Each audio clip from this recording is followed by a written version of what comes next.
À l'instar d'une route de montagne, sur la rocade sud, les lacets se multiplient. Depuis 3 ans, 100 000 usagers quotidiens ont vu leur itinéraire se déformer un petit peu plus chaque mois. Et si à la surface tout bouge, en dessous, le chantier s'active. En complément de l'élargissement de l'A480, les travaux de l'échangeur du Rondeau avancent en souterrain.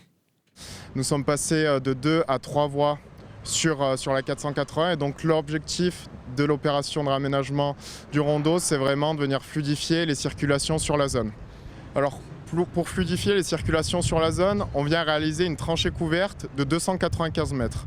Mélangés avant sur la rocade sud, les trois flux pouvaient être à l'origine de nombreux embouteillages en heure de pointe.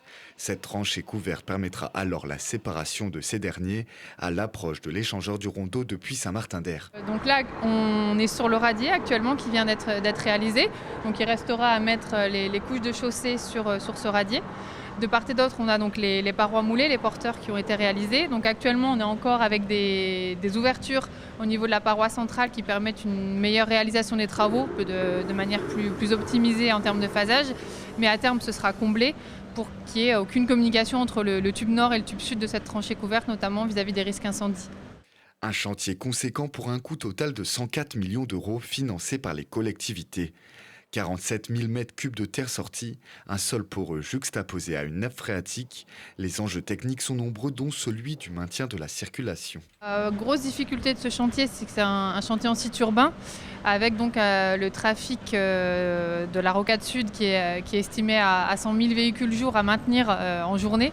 Il n'est pas imaginable de couper le trafic en journée sur cette rocade.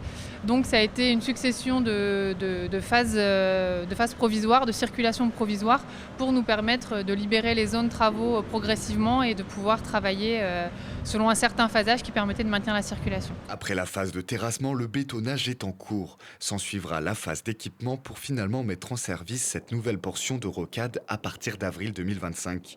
Une fois l'ouvrage terminé, le plateau sur cette tranchée couverte accueillera une circulation apaisée, avec la volonté de couper la discontinuité existante entre Grenoble et Échirolles.